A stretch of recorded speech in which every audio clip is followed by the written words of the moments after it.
All right, welcome. It's Sunday, the 6th of October, 2002. You're welcome to No Holds Barred. How's Nigeria been faring the past 42 years? We say happy independence. We're in the month of October. Today we're going to be taking a critical look once again at the Niger Delta.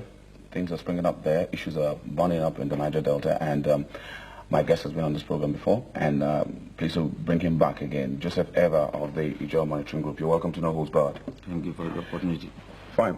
Let's start this way. How has the Niger Delta fared in the past 42 years? Any hope?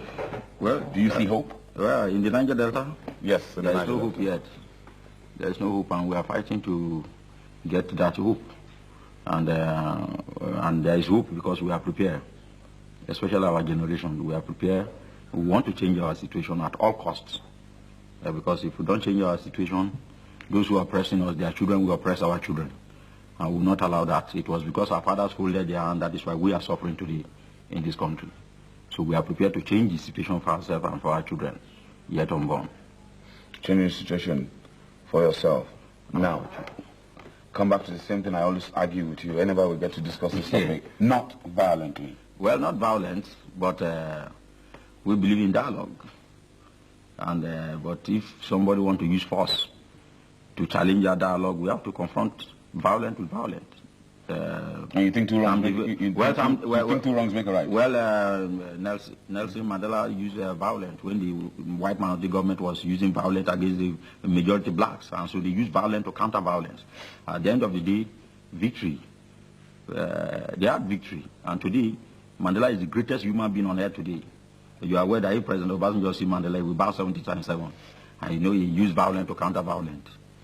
Now let's look at the recent bill sent to the National Assembly to abrogate onshore-offshore dichotomy. Yeah. All this to reconcile the Niger Delta with the presidency. How do you see that? Even one of our gifted sons, Professor Sagi, he said that the bill itself is fraudulent. We don't know why the president is not prepared to be plain and be sincere with the Niger Delta. What is the problem with the president? One of our gifted sons, Professor Sagi, analyzed the bill and said that the president has said that it is only what is on the water, within some meters, and the fish inside the water. But the minerals inside the water belong to the federal government. So the president himself is not sincere. Although he's trying to do that in order to reconcile himself with the Niger Delta. But we are wiser. We are wiser than the days of our fathers. And so whatever that he did, we have to analyze it. And again, we are not going to thank the president for that. Instead, we thank Nahaba. It's because Nahaba is tormenting the presidency today, so the president is looking for new friends. It's not that he sincerely wants to bring relief to the Niger Delta people. It's because of what is happening in Abuja. Are you telling me you do not see anything good at all? In what? In the bill. In the bill? Now the bill that was told us that the bill is fraudulent. That's an opinion.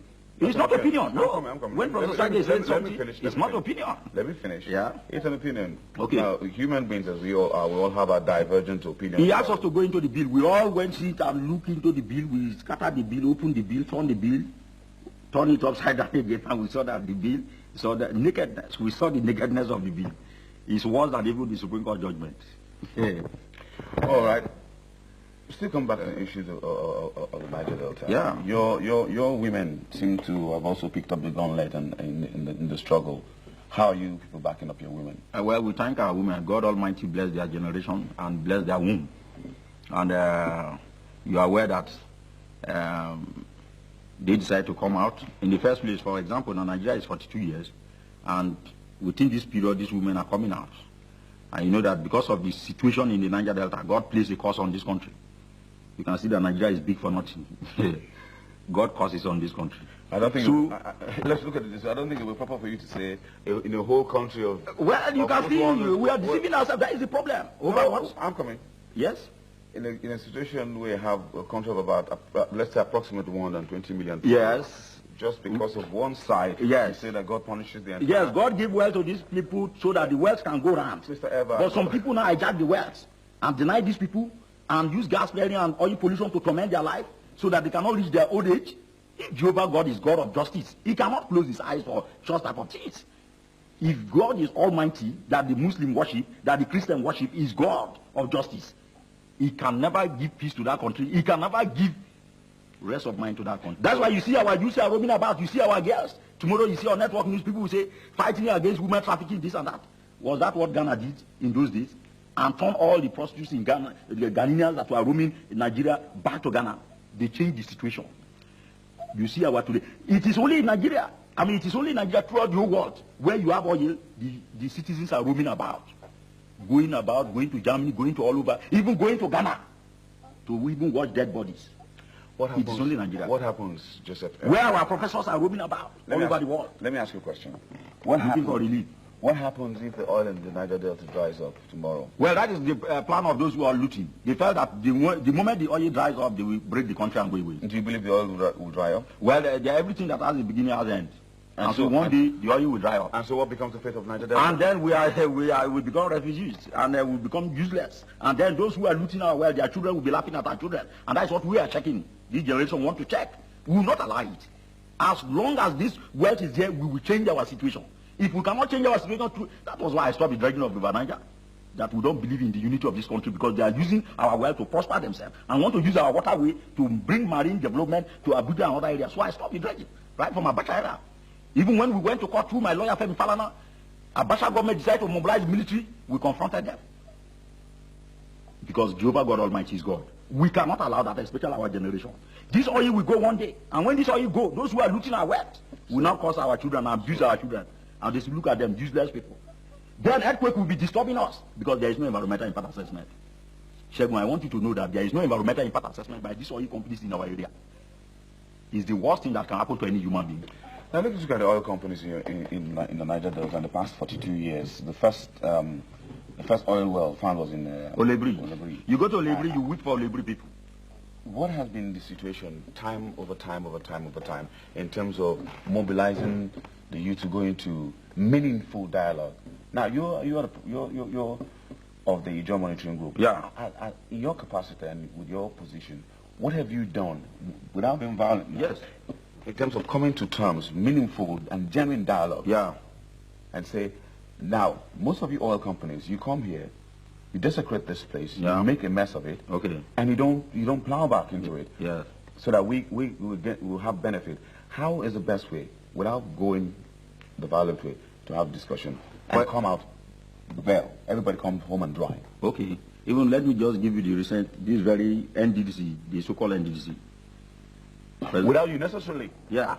Because not violent. From my point of view, I'm looking at it from both sides of it now. Yeah. Without you necessarily saying this is bad, this is bad, this is bad, isn't there anything good out of it? I'm talking about this same oil companies now, going into meaningful dialogue with them. What's the best way out? Well, the oil companies felt that they are operating in a mad society where the government has no respect for people, for its citizens, especially the Niger Delta. So if they even have the means to wipe away all the people in the Niger Delta just to loot the wealth, they want to do it. It's because of Jehovah God Almighty. That is why we are living. That is why we even have the strength to confront the people now. Look at what Eleganza is doing with the byproduct of crude. The oil companies are shouting, "You have kidnappers! You have kidnappers! 7 million naira lost in 3, 4, 5 days." That's what they cry every day. We ask them, "You are crying." The youth that you are polluting the environment. The women that they are fishing nets, they are canoe, are now useless, are the ones that are now closing fueling stations. They cannot fish with their nets. So these companies are not doing what they are doing in Saudi Arabia. In Saudi Arabia, Kuwait and Libya, what they are doing there, they don't do it. You are telling me of the problem. Now let's get to nitty-gritty of it. You are giving me the problems. I've heard your problems time and time again. Okay. What is the best way out to make them come out and give you the best? We are telling them that through the embassies, we know what they are doing in Libya and Saudi Arabia and other areas. Fine. They are not ready to dredge our areas in order to sample the communities like Pestac, use the byproduct of crude to build structures like Eleganza, flags, and all these plastic chairs you see in churches. We want to export these things. They are destroying our environment. We cannot fish, we cannot farm. If you go to the parts of Niger Delta, every area you see pipelines. All the places you see pipeline, you see signboard. No farming here. Don't light this naked light. You're still telling me yes, we are telling them that they have alternative to the looting because they provide alternative to the looting of Saudi Arabia wealth. And they are not doing that. What is your alternative to the looting? We are now saying that the youths are roaming about without anything. We are saying that provide facilities for them to now lay their hand on something. because the children that are coming, I'm telling you, Segun, you know what I'm asking? Well, I want to say one thing. Our generation is even sympathetic to even this. I mean, we are even lenient because the children that are coming up, the children that are 2, 3, 4, 5 years. When you hear of suicide bombing in Saudi, in Middle East and other things, people will be thinking that all these things started somewhere. If you hear of the Irish army and fighting this and all these things started, and people start dialoguing, like people say, what are they talking about? Let them this and that. This country, when it comes to the generation of our children, it will be worse than the Middle East. Because we have no life to live, and people are destroying our environment and no alternative. We are saying that if Shell and Ajib Texaco, if they are providing what Eleganza is doing, especially in Isoko, Ishekiri, in Roboland, everywhere, and we're exporting shares and the youth engaged, and if our seaports are functioning, and they are providing alternative to the killing of fish and other things, providing trawlers and other things, why we cannot export fish, we cannot get trawlers and other things to engage these people? They say our area is swamp. And the same Netherlands is swamp like our area. They are not ready to sandfill and build structures. If you are building structures like Testa, what we see in Abuja, will you now go and destroy these buildings? It's because they are idle. Do these things. They say we give everything to government. They know very well that this government is not interested in the human beings here. No. So we want to see things happening. If these things are happening, tension will come down. Now, let me say this. Failing to plan is planning. Yeah. Fail. I'm still asking you the same question. You still haven't provided me with the answer that I want. Okay. You're still enumerating for me the problems, the myriad of problems that are there. We know the problems. Okay, now the alternative. Now, I'm telling you, find me an alternative. Okay. Get the youths together without necessarily, you are the head of the job monitoring group. Yeah. How do you get the youths together, talk to them sensibly, okay, and they go in and say, listen, sit down dialogue, Mr. ABC, we want so. Please provide it because you have educated your people on the need for them not to be violent, but approach with genuine dialogue. So that's my question. What is the alternative? I'm not asking you. You've given me a myriad of problems. I agree with you. Yes, you're always there. What has happened has happened. But give me the answer. Yes, thank you very much, Segun. God bless you. Now, President Obasanjo gave us NDDC. I now want to tell you the type of problem we are facing. And now, the NDDC is supposed to be alternative to the looting, to provide relief for the people. Now, NDDC sent forms for youth empowerment. I went to NDDC. I told the people there that we have every family that is in Niger Delta is represented in Lagos. They should give us these forms, these NDDC empowerment forms. It's like National Director of Employment to empower the youths. If you are learning tailoring, if you are learning hairdressing, as you are learning, they give you allowance. In fact, some people even challenge that. Some people, I saw it in the paper, some people are saying that, why should people be learning one thing or the other and you give them money? I told them in this country, people use our money to train Malu in the name of nomadic education. So this is our oil money. Use the money now to train the people. NDC agree now to use this money to train the people. Now, where is the program? We sent the form. I brought the forms to Lagos. I was on air, television, radio programs to tell Niger Deltans, not only Jos, Ichekris, Irubu, and other, to come for these forms. NDC sent us only 1,000 forms.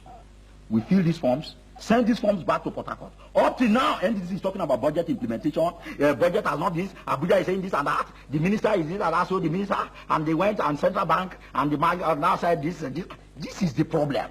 If the NDC now come up with this program, and youths are now engaged in one thing or the other, I address a lot of youth, Niger Delta youths. 2 weeks ago, I was at UI to address Niger Delta youths. University of Lagos, I go there to address Niger Delta youths. I traveled to higher institution to address Niger Delta youths, which we don't believe in violence. Alternative, when you see, early in the morning, you see my house, you see crowd of people from all parts of Niger Delta for one problem, one thing, this and that, scholarship, Shell has denied me this and that, this is what is happening, not, in fact, you get frustrated. Now, relief, NDC relief, we now ask them to fill form. They took passports, pin the passport, photocopy it, we send all these things to NDDC. The other time I was on Kakaki, asking NDDC to implement this NDDC empowerment program now. For the past 4 or 5 months, when I go back to NDDC Port Harcourt and ask them, where is the program? They say, well, the chairman I just have and managing director, and so something is that Abuja is saying that we are waiting for Abuja. We are waiting for Abuja, and the oil companies will not even put pressure on Abuja to see that this thing happens. If the oil companies want relief, they will put pressure on Abuja. If the youths are engaged, nobody will leave whatever they are doing to come and kidnap oil workers. All right, we're going to break. When we come back, we'll continue with Joseph Evah of the Job Monitoring Group on No Holds Barred. Stay away, don't go away.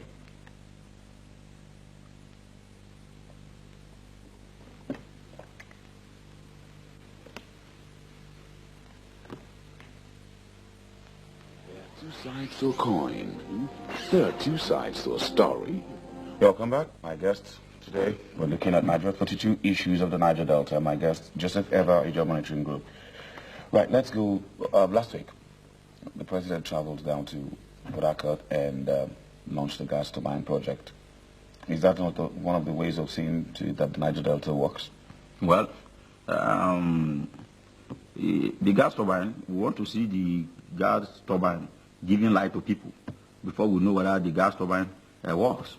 You seem to be extremely critical of everything. Yes, because this country only deceive to turn the people. Every day you see somebody. We have this caller. Hello. Hello. Good afternoon. Yes, sir, good afternoon. Who am I speaking with and where are you calling from? Yes, my name is Evah. I'm calling from Ikeja. All right, go ahead with your question or contribution. Yes, gentlemen, good afternoon. Good afternoon, sir.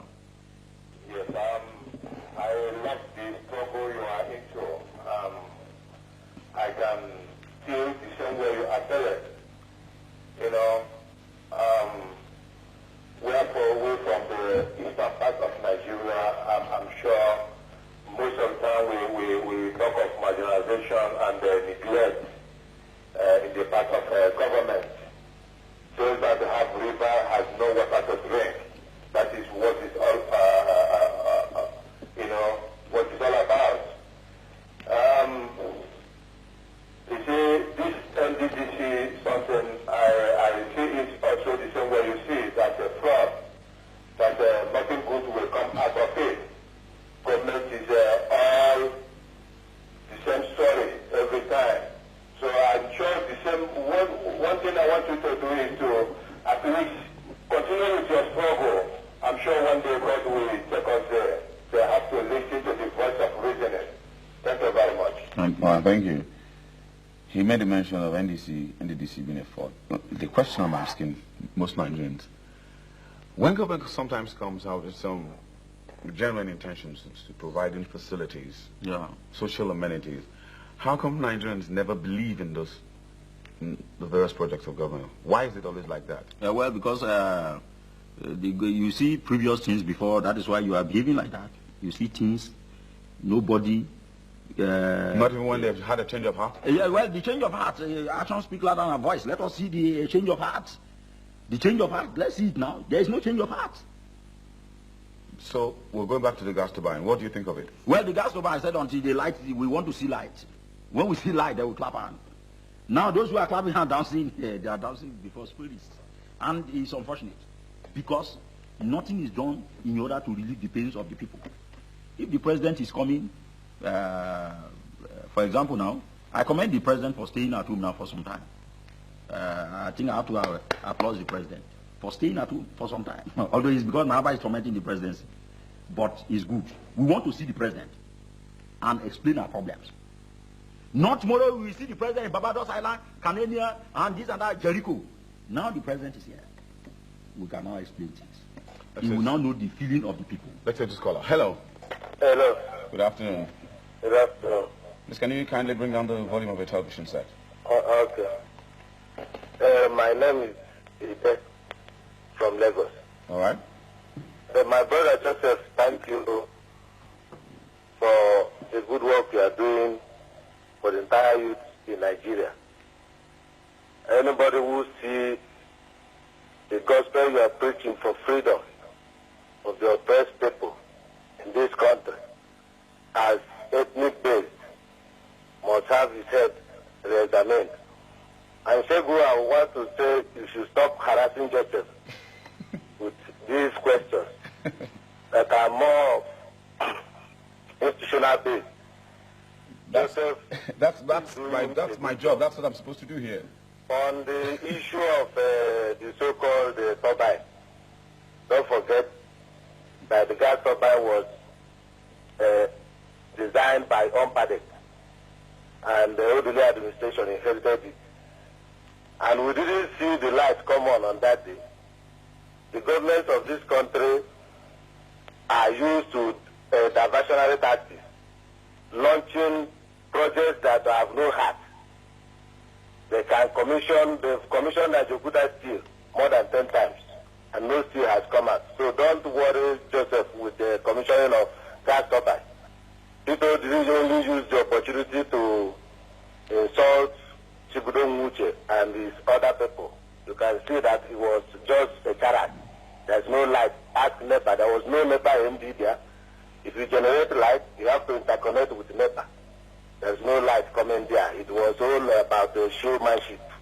And from there, they came to Lagos to launch EPZ in Lekki. What of the billions that have been sunk in EPZ in Calabar? Why have that one not launched and is functional? So, Joseph, I would just encourage you to continue the good work, continue to mobilize the youth.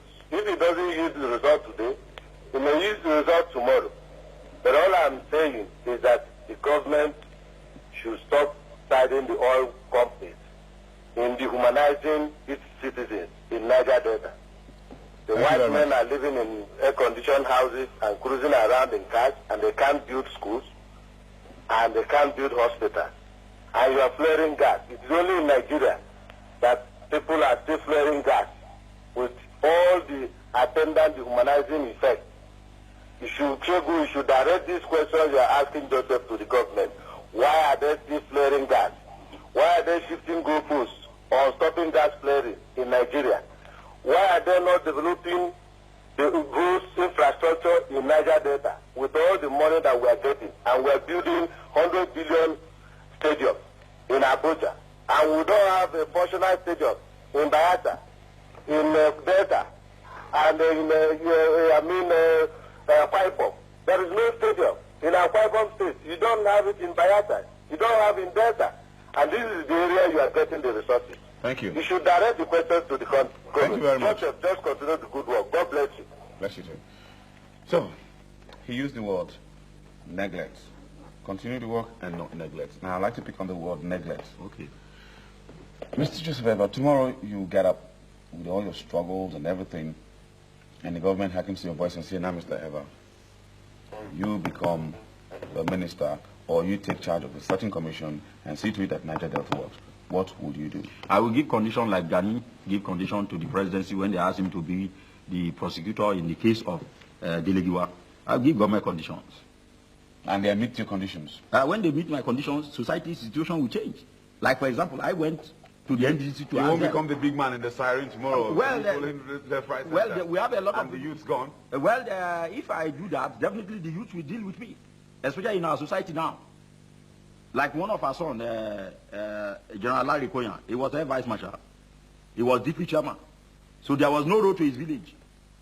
And so when he left, we told him, you are back home now. And he said, yes, he's back home. He said he's interested in becoming senator in order to fight for his people. We told him, no, you cannot be a senator because when you were deputy chairman, there was no road to your village. You are a disgrace to the John nation. We told him. He said, no, I'm a military man. We told him we are more military than any other military in this country. We told him to stay aside. In fact, then I was the public secretary of the John National Congress, and I published it.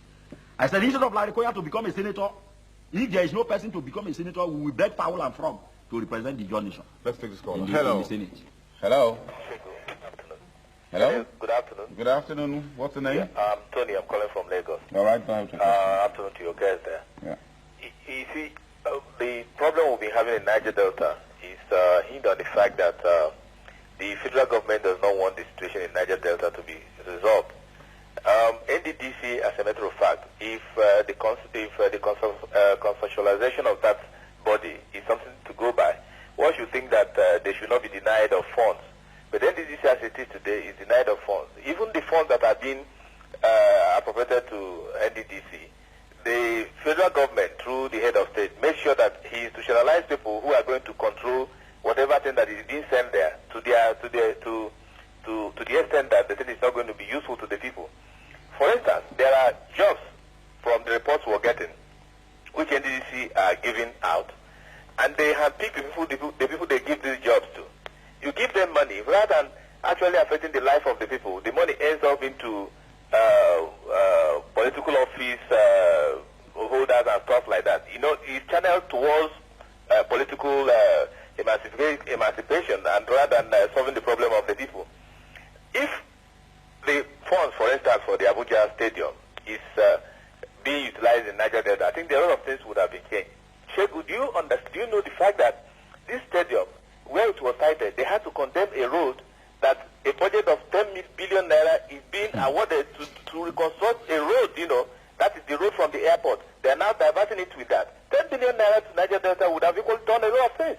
So I think why we're having so many restive use in Niger Delta is just because of the nonchalance of the government in power, because it pays them well to keep the area the way it is so that they will be making so much money. And heaven knows what they are doing with this money, because everything about this country is money, money, money, money, money, money. Solve the situation on ground, you will not solve. The government wants to realize so much money. What they want to use the money for, I don't know. The roads, look, the Patani Road, for instance. Do you know, Segun, it's unpassable. When last did you go through that side? And that is Niger Delta area.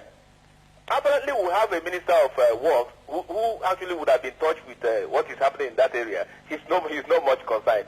But I think for you to keep Niger Delta as a peaceful place, government should pay more attention, because the population is exploding by day, and the problem is not going to be sorted out if those issues, finding jobs for these people, make sure people are trained, because when you train somebody, you give him a work to do, you've trained him for life. But if you just give him the money in his pocket, after the money is exhausted, what happened? The problem continues. Thank you. Training of the people will be most important. Thank you very much. Thank you. If I might go, is on money and NDDC. When President Obasanjo came in, some of us put in proposal, we sent proposal to government, like my proposal. Even this 13%, they are paying money to the governors, and the governors are dancing acrobatic display every day in Japan, Jericho, and all that. We told the government, you build Abuja without spending physical cash. The money for the means for the construction of Abuja was through crude. The federal government of Babangida Abacha signed agreement with Julius Berger, using our crude, giving crude to Julius Berger to change Abuja to small London today. We ask them, why don't you sign a contract with Julius Berger, Kappa, and other construction companies, so that you give them our crude, they will not be building the whole Niger Delta like Nadaland. Why? They said no, because they know that when they give money, this money will now cause divide and because of the poverty situation of the area, people will be fighting over money. The Abuja was built like a small London with our crude. Shell and Ajip and other, the federal government signed contract with Julius Berger, Westminster, and other companies to change the Abuja to small London. Why don't you sign contract to give crude to these people? Why giving people money in the name of 13%, 17%? This is the problem. Next caller. Hello. Hello. Hello. Good afternoon. What's your name? Where are you calling from? Good afternoon. My name is Muiwa. I'm calling from Abuja. Let's go ahead with your question. All right. Segun, you are an actor, right?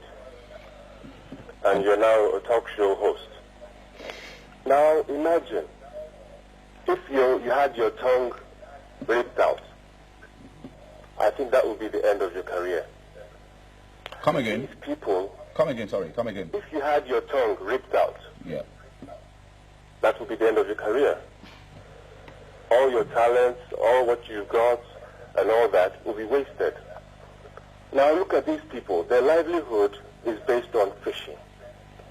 Now the oil companies have moved in with their pipelines, with their oil rigs and what have you, and their livelihood has come to an end.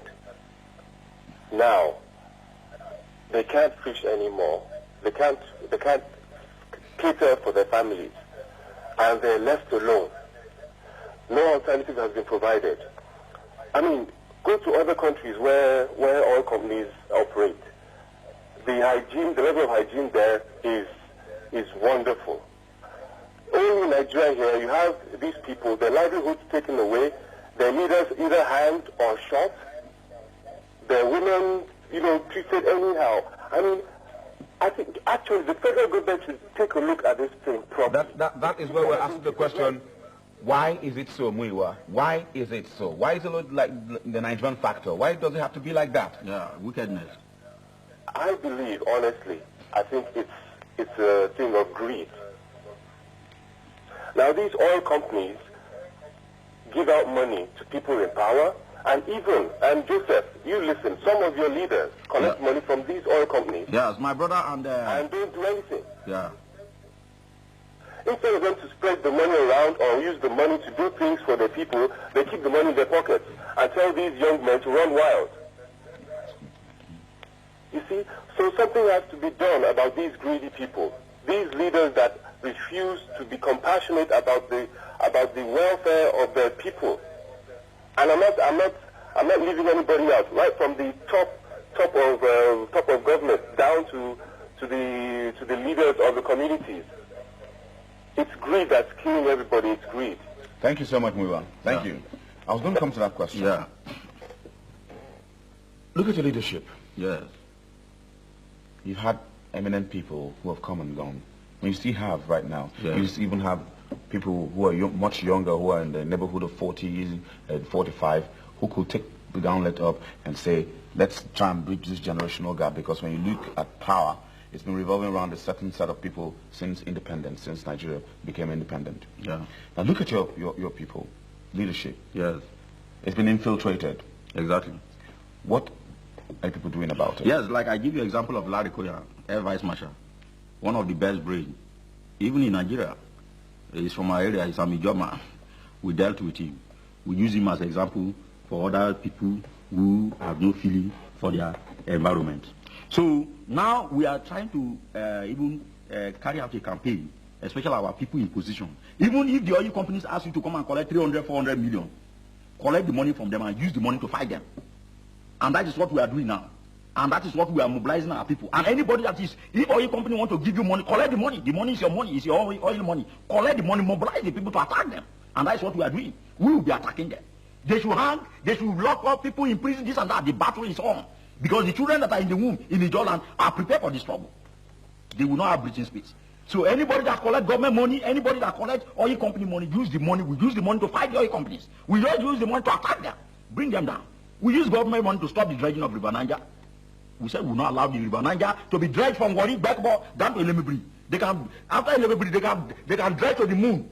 But we will not allow them in this country that has turned us to be second-class citizens, looting our way to prosper their children. Hello. Good afternoon, hello. Hello, Segun. Yes, what's the name? Where are you calling from? Betty from Ikeja. All right. What's your question?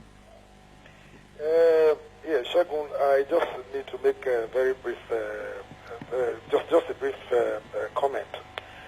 I have always listened to the gentleman there, and I'm sure I've listened to about one or two programs in the past on this same station. I must commend him for all that he's doing to protect his own environment, that this is God-given environment. If you say it is an accident that they come from there, let that same accident happen in other places. You cannot do this and get away with it. It is not possible. The earlier you begin to look at the plight of these people, you begin to look at their cries. They've been crying for some time now. We must evolve a developmental program for this area, Niger Delta. We are not doing this in the right way. You set up NDDC. So far, I do not think, I want to believe that this NDDC has met the objectives for which it was set up. So what are we talking about? You look at the level of each time I watch a documentary program of the Niger Delta. I am always very sad to see that the way people are living.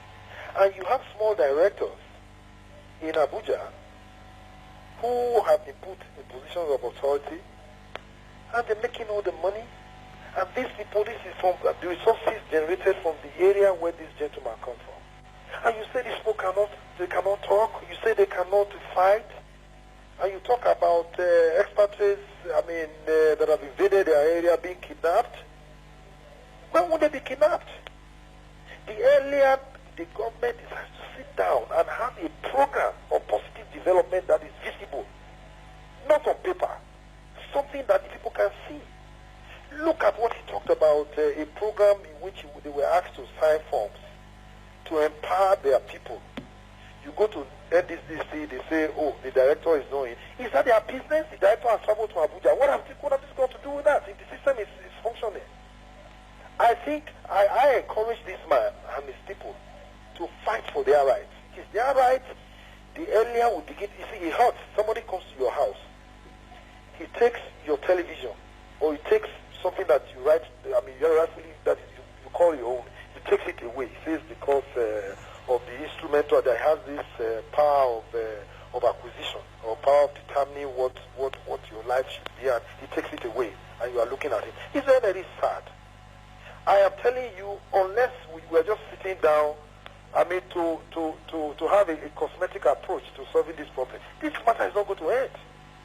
You won't see any, there won't be any, I mean, the youths, the ones that are even coming up now, they are even going to be more restive than this guy. The guys that are going to take over this, I mean, take over from them, are even going to be more militant.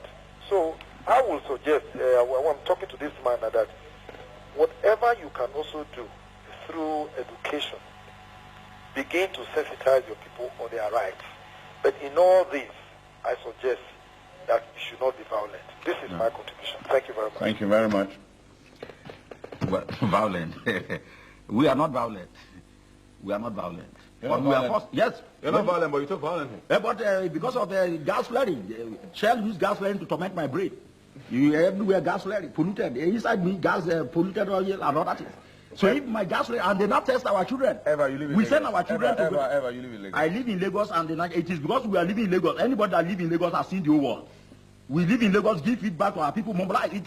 It is because I live in Lagos, that is why I was able to mobilize my people to stop the dredging of River Niger. Right from Abacha era.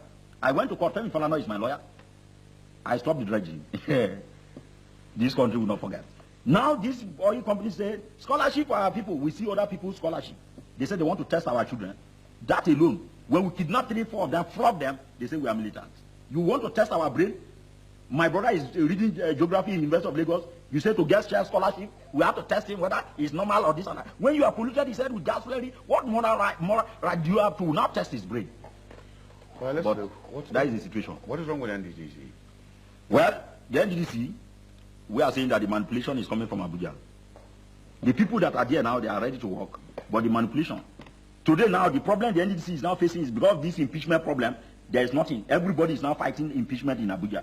So National Assembly that will pass budget and other things, they are discussing, they are running around to see how they will continue to torment the president and all that. So anytime any of these people go to Abuja, they will tell them that we are having a cocktail, the president is inviting us for this. This is the problem.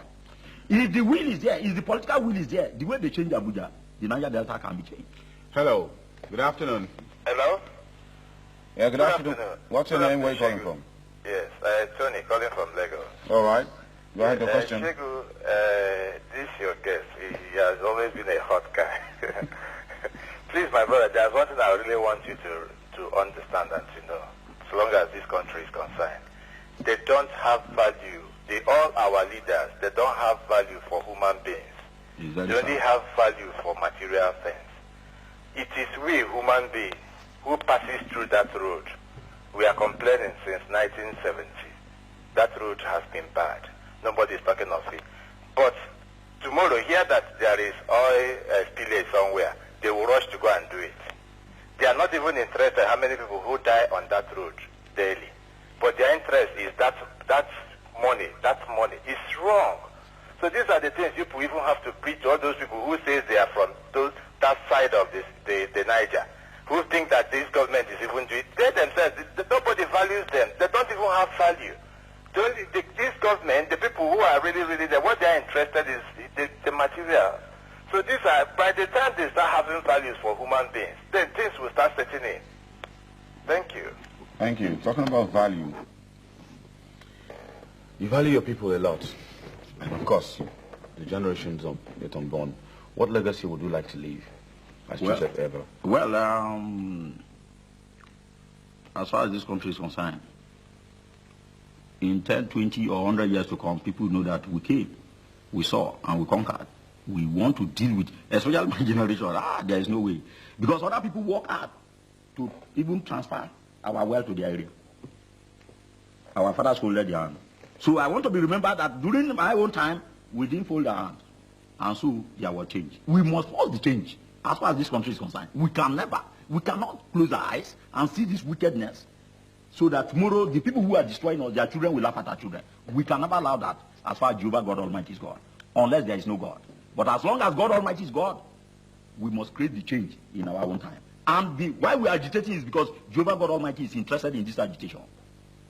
That is why he has given us even the courage to stop the dredging of River Niger.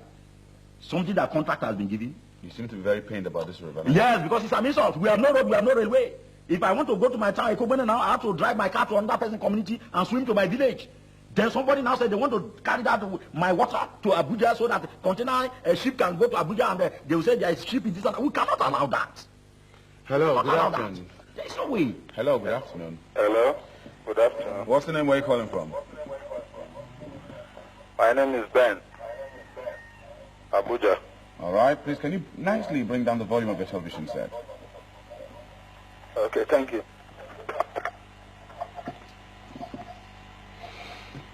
All right, Ben, are you there? Yes, I'm here. Go ahead with your contribution. Well, very little. Honestly, from the last speaker and your man there, I think the situation is very pathetic.